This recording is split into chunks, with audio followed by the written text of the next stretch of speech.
Bonsoir à tous, bienvenue dans ce nouveau numéro de 7 à 8. Le sommaire de ce dimanche, elle incarne le renouveau de la foi chrétienne, mais aussi une radicalité qui dérange. Gros plan sur l'église évangélique du pasteur Samuel, qui fait salle comble en Alsace. Moment immortalisé par les copains. Beaucoup d'entre eux ont déjà franchi le pas et se sont déjà fait baptiser. Ces offices religieux orchestrés comme des spectacles font salle comble. Chaque dimanche, le pasteur Samuel Peter Schmidt rassemble près de 2000 fidèles dans la banlieue de Mulhouse. Son église évangélique, dont les rites sont célébrés au rythme du gospel ou du rock'n'roll, attire beaucoup de catholiques. Mais la ferveur des fidèles du pasteur Samuel peut aussi déranger. Ils en appellent aux guérisons miraculeuses et vont parfois jusqu'à écarter ceux qui ne partagent pas leur foi. Voyez le reportage d'Emmanuel Retz et Didier Barral.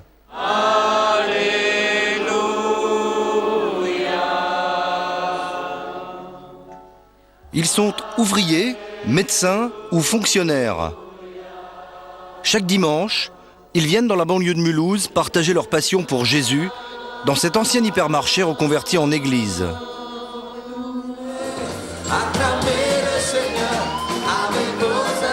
Ces fidèles sont membres de la Porte ouverte chrétienne, une église évangélique protestante.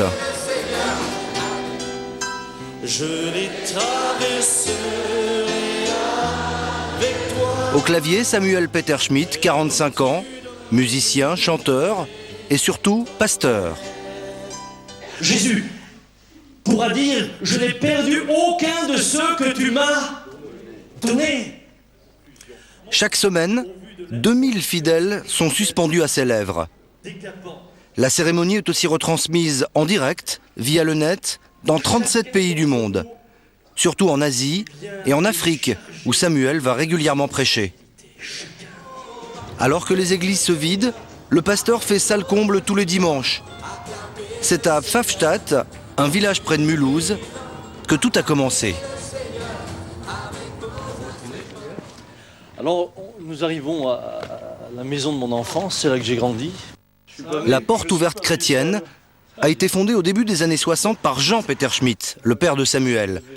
Un gentil papy qui aujourd'hui bichonne ses lapins. La vie de Jean a basculé après la guérison de sa femme. Les médecins la disaient condamnée. Selon lui, sa rencontre avec un pasteur évangélique aurait tout changé. Les médecins me l'avaient donné à la maison pour mourir et qu'après une prière, une imposition des mains selon les Saintes Écritures, elle a été guérie. Après la guérison de sa femme, Jean Peter Schmidt, alors grossiste en bonbons, devient pasteur. Chaque dimanche, une assemblée de plus en plus nombreuse débarque de toute la région pour prier dans son salon. Le succès est tel que l'église doit emménager dans un premier supermarché. Débordé, le pasteur Jean se tourne alors vers son fils. Quand j'ai dit « Écoute Samuel, j'arrive plus tout seul, il faudrait que tu interviennes », il a dit « Écoute papa, maintenant que j'ai une bonne place chez Peugeot et que je gagne bien ma vie, maintenant tu veux que je quitte et que... » J'ai lutté pendant un temps, je pense, avec Dieu. Et c'est petit à petit que le chemin s'est fait en moi et qu'en finalité, j'ai dit « Ok Seigneur, si vraiment c'est toi, mais alors il faut que tu m'aides. Parce que si tu m'aides pas, de toute manière, je tiendrai pas. » Et Samuel a tenu. La Porte ouverte chrétienne est aujourd'hui l'une des plus importantes églises évangéliques de France. Elle fonctionne uniquement avec les dons des fidèles qui pour certains viennent de Suisse ou d'Allemagne, toutes proches. Le culte dure en moyenne 2h30. Pendant ce temps, les enfants sont pris en main dans une dizaine de salles classées par tranche d'âge. Chez les 3 ans, c'est plutôt ambiance garderie, petits gâteaux et collage. Mais chez les 7-8 ans, c'est déjà plus sérieux. Moins de bonbons, plus de prières.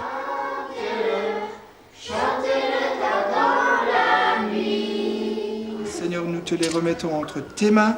Te louons, Seigneur, pour ta grâce et pour tous tes bienfaits. Béni soit ton nom. Amen. Dans l'assemblée, beaucoup de fidèles n'ont pas fréquenté ces salles de classe. Ce sont des catholiques convertis. Comme Guy et Nathalie. Ils nous invitent chez eux, à Balchwiller, un village à 30 minutes de Mulhouse. Tous deux disent avoir eu une révélation. Pour Nathalie, c'était il y a 15 ans. Alors désespérée de ne pas trouver l'âme sœur, elle décide de se tourner vers Dieu. Je me suis adressée à lui, comme on parle à un homme, hein, j'ai dit, écoute, il paraît que tu existes. Ben, si tu existes, moi j'attends que tu te révèles à mon âme, parce que dans ma vie, j'ai perdu tous les repères, je ne sais pas ce qu'il faut faire pour être aimée. Et là, donc j'étais toute seule dans une chambre, ce qui s'est passé, je ne l'ai pas vu, hein, vraiment, ni entendu, mais il y a une telle présence, un amour, je ne peux pas l'expliquer, c'est une présence d'amour très très forte, qui a fait que moi j'étais retournée comme une crêpe, on peut dire. C'était juste 5 secondes avant et 5 secondes après, j'étais plus la même. Comme irradiée en fait, comme irradiée. Ouais. Irradiée et transformée, dit-elle. 10 ans plus tard, elle rencontre Guy, lui aussi séduit par cette communication directe avec Dieu. J'étais de confession catholique, j'ai connu le catéchisme et tout, et je savais que Dieu existait, mais je n'avais pas cette relation, j'ai pas eu l'occasion de savoir qu'on pouvait lui parler. Aujourd'hui, toute la famille s'est convertie, même les parents de Guy, Marie-Thérèse et Rémi. Ces conversations Des protestants évangéliques dans un petit village alsacien, ça fait jaser. Amen. Amen. C'est déjà par le curé, dans le bulle de paroissial. Il avait écrit que nous sommes une secte et puis Il ne faut surtout pas nous fréquenter. Pas nous fréquenter. Vous avez des amis qui ne font pas partie de l'église aussi? Très peu finalement, parce que finalement on s'isole un peu, on reste entre frères et sœurs, entre chrétiens. Certaines pratiques revendiquées par les évangéliques dérangent. En particulier, les guérisons prétendues miraculeuses. Le pasteur Samuel Peter Schmidt consacre une grande partie de son temps au chevet des malades. Ce jour-là, il a rendez-vous à l'hôpital de Colmar. Un de ses fidèles a eu un terrible accident de moto. Une voiture lui est passée sur le corps. Mais après 3 semaines de coma et de multiples fractures, Jean-Luc est de nouveau sur pied. Jean-Luc, excuse-moi 1000 fois mon retard. Lors de sa visite précédente, Samuel avait vu Jean-Luc aux soins intensifs. Tu étais là dans un semi-coma, hein, t'étais plus... Mais je t'avais chanté « Abrite-moi sous tes ailes ». Là, tu pleurais. Je me disais « Waouh, il entend ». Le pasteur n'a pas apporté de fleurs. Il pense avoir beaucoup mieux. Quand je marche dans la vallée de l'ombre de la mort, je ne crains aucun mal car tu es avec moi. Merci pour ta bonté. Qu'ils repartent de ce lieu, encouragés, fortifiés. Merci pour mon frère. Et merci de nous l'avoir gardé, Seigneur. Amen. Amen. Amen. Amen. Amen. Ça vous a aidé, vous pensez, à vous rétablir, le fait de se sentir entouré comme ça autour Incontestablement. Il y a comme une main invisible qui vous protège, qui vous guérit, c'est là que vous appréciez vraiment d'avoir Dieu dans votre vie, quoi. Jean-Luc en est convaincu. C'est grâce à sa foi et aux visites du pasteur qu'il s'est rétabli si rapidement. Mais d'autres fidèles n'hésitent pas à parler de miracles. Madame Monique. Samuel nous emmène chez Monique. Cette femme affirme qu'il y a 4 ans, elle souffrait d'une tumeur cancéreuse à l'ovaire avec métastase. Elle suivait une chimiothérapie et selon elle, Dieu aurait entendu ses prières. Ton cancer, plus de traces? Non, il n'y a plus de traces. Il y a vraiment eu une intervention miraculeuse. Tout était en... Nous avons contacté son médecin qui se dit surpris par cette rémission. Mais lui aussi est membre d'une église évangélique. Quant à son dossier médical, il est inaccessible. Des guérisons supposées miraculeuses comme celle-là, le pasteur Samuel dit en avoir vu des dizaines. Ça vous surprend des fois, vous? Oui, parfois ça me surprend au stade où parfois j'ai du mal à le dire. Ouais. Je lutte avec mes propres raisonnements. Je lutte avec mes propres pensées. Je lutte dans ce sens-là que, d'abord, vous vous dites, mais est-ce que c'est moi ou est-ce que c'est toi, Seigneur? Sage précaution, le pasteur ne se risque jamais à demander à ses fidèles d'arrêter leur traitement. Salarié de son église, Samuel Peter Schmidt dit toucher l'équivalent d'un salaire de professeur, soit moins de 2000 € par mois. Il habite dans cette maison jumelée. Bon voilà, bienvenue, vous êtes chez moi. Chez lui, aucun luxe apparent. Ça c'est salle à manger, Les comptes de la porte ouverte chrétienne sont publiés. Jusqu'à présent, ni les pouvoirs publics, ni les autorités religieuses ne lui ont reproché quoi que ce soit. Le fameux fourneau à bois, je chauffe avec soi, je fais mon bois en forêt. Ici, on arrive dans la cuisine. Et puis, vous avez le maître de la cuisine, c'est ma femme. Voilà, Dominique. C'est mon domaine et mon royaume. Dominique, la femme du pasteur, a arrêté de travailler après la naissance de leur deuxième enfant. Aujourd'hui, ils en ont 6. Tous fréquentent l'église. C'est là que Josué, 22 ans, a rencontré Johanna, son épouse, le deuxième amour de sa vie. À votre mariage, à votre mariage. Moi, Dieu, il est avant ma femme, et pour elle, Dieu, il est avant moi. Et ça, je le sais. Et c'est quelque chose de... C'est même important pour moi que Dieu, il soit pour elle avant moi. Moi, je voulais aussi que dans notre relation, au centre, il y ait toujours Dieu. Parce qu'une vie sans Dieu, ça n'a pas de but, ça sert à rien. Dieu passe avant votre femme, vos enfants. Ah mais ça, ça a toujours été comme ça. Mais pourquoi Dieu doit passer avant? Pour moi, la place de Dieu ne se discute même pas. Est-ce qu'aujourd'hui, je serais encore marié avec 6 enfants si je n'avais pas connu le Seigneur? Bien, je peux vous garantir, Emmanuel, que non. Moi, je voulais toujours faire pianiste, piano-bar et compagnie. Ouais, j'aurais peut-être plutôt eu cette vie de nuit. À défaut de jouer dans les bars de nuit, le pasteur joue à l'église et le soir chez lui en famille, avant les soirées raclette. Dans le village voisin, Dieu passe aussi avant tout le reste. Nous sommes chez Thibaut, 26 ans, surveillant dans un collège. Il est surtout apprenti pasteur à la porte ouverte chrétienne.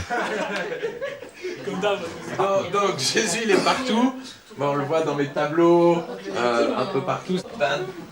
Dans ma salle de bain, one way, un seul chemin, c'est Jésus. Le soir, il n'est pas fini, hein. Bientôt, normalement, j'espère faire la scène où Jésus est en train de calmer la tempête. Ça serait assez marrant, je trouve, dans ma salle de bain. Voilà, j'ai des idées un peu folles. À jamais, tu es bon. Ambiance soda et petits gâteaux.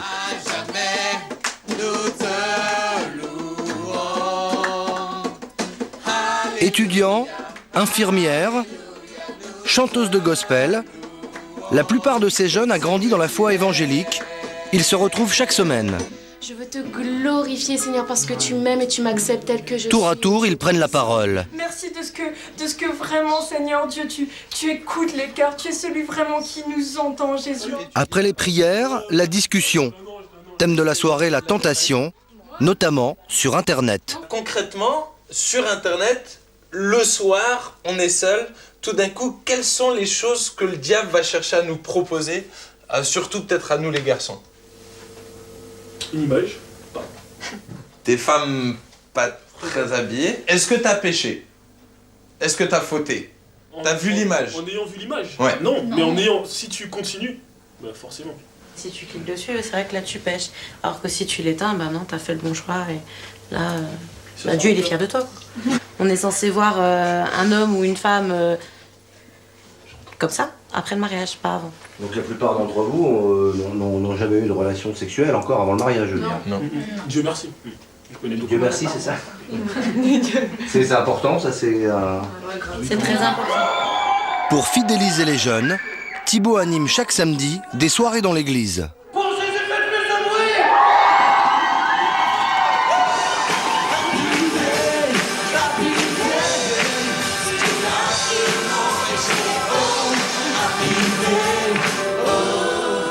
Derrière ce style jeune et branché, il y aurait, selon certains fidèles, des dérives. Le pasteur s'en défend. Ce soir-là, pourtant, nous allons assister à une scène curieuse. Une jeune femme va prendre à partie une personne dans la salle. Elle l'invite à quitter son copain parce qu'il ne partage pas sa foi.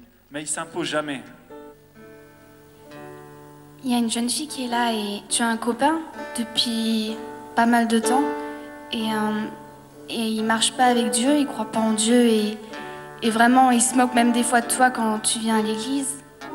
Ce soir tu as compris que tu as cette décision à prendre, renoncer à lui.